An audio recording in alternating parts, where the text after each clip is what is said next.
Saya Agustinus. Mari kita kenal Alkitab, karena Alkitab pembimbing hidup. Dalam Alkitab, banyak tokoh yang mempunyai kelebihan dan kekurangannya masing-masing. Karakter-karakter mereka memperkaya Alkitab. Kita bisa belajar banyak dari karakter tokoh-tokoh Alkitab ini. Pada kesempatan kali ini, kita akan membahas tentang Saul dengan mengambil pelajaran dari kegagalannya, agar kita bisa menghindari kesalahan itu. Sejarah Saul dapat kita baca mulai dari kitab 1 Samuel bab 9. Saul adalah anak laki-laki Kish dari suku Benyamin. Saul mempunyai rupa berkulit gelap, berbadan tinggi, dan berwajah tampan. Firman menyatakan, tidak ada seorang pun dari antara orang Israel yang lebih elok daripadanya. Dari bahu ke atas, ia lebih tinggi daripada setiap orang sebangsanya. Dari 1 Samuel bab 9 ayat 2. Nama Saul dari bahasa Ibrani yang diucapkan Shaul bermakna diminta. Saul diurapi sebagai raja pertama atas semua suku Israel pada 1 Samuel 10 ayat 1. Kemudian dipilih di depan umum dari seluruh rakyat Israel yang berkumpul pada 1 Samuel 10 ayat 17 sampai 24. Kepemimpinan Saul atas Israel dimulai sekitar tahun 1010 sebelum Masehi.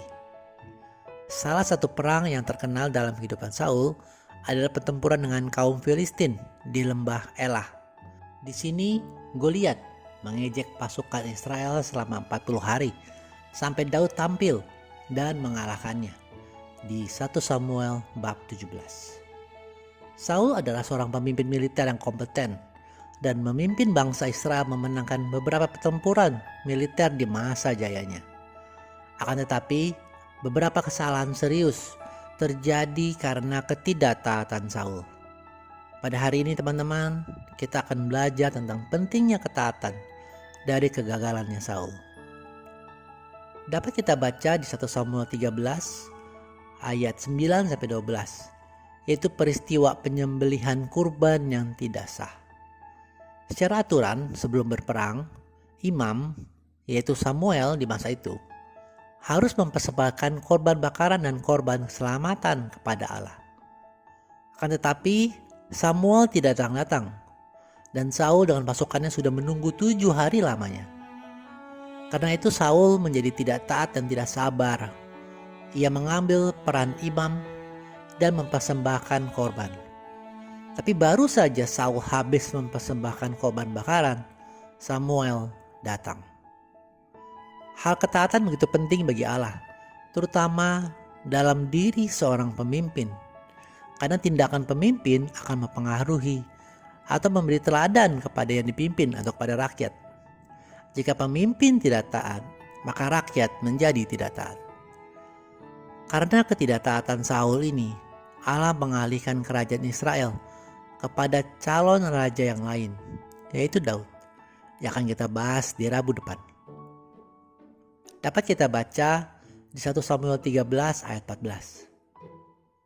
Tetapi sekarang kerajaanmu tidak akan tetap. Tuhan telah memilih seorang yang berkenan di hatinya, dan Tuhan telah menunjuk dia menjadi raja atas umatnya.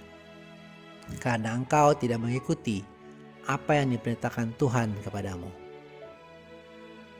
Saul tidak bertobat karena ketidaktaatannya berlanjut ketika ia memusnahkan seluruh kaum Amalek, tapi menyisakan rajanya dan ternak-ternak yang bagus-bagus menjadi rampasan perang mereka. Padahal Allah telah memerintahkannya dalam 1 Samuel 15 ayat 3. Tetapi Saul juga menggandakan kesalahannya dengan membohongi Samuel tentang kejadian ini. Ia mengatakan bahwa rakyatnya yang membuat dia menyisakan hewan-hewan ternak itu.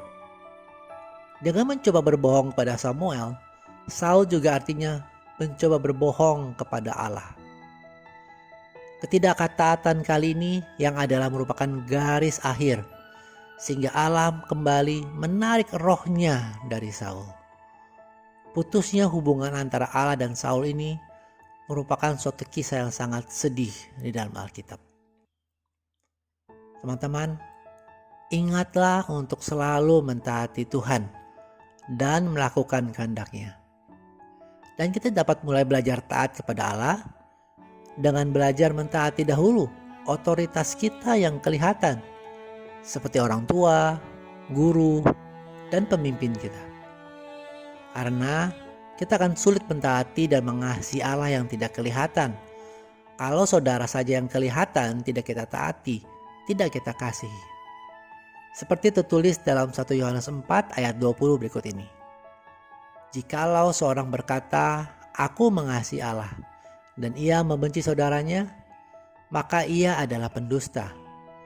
Karena barang siapa tidak mengasihi saudaranya yang dilihatnya, tidak mungkin mengasihi Allah yang tidak dilihatnya. Terima kasih sudah menyaksikan. Mohon like dan subscribe untuk membantu channel ini bertumbuh dan firman Tuhan semakin diwartakan. Sampai bertemu pada video kedal Alkitab Rabu depan. Kasih karunia Tuhan Yesus Kristus menyertai Anda sekalian. Amin.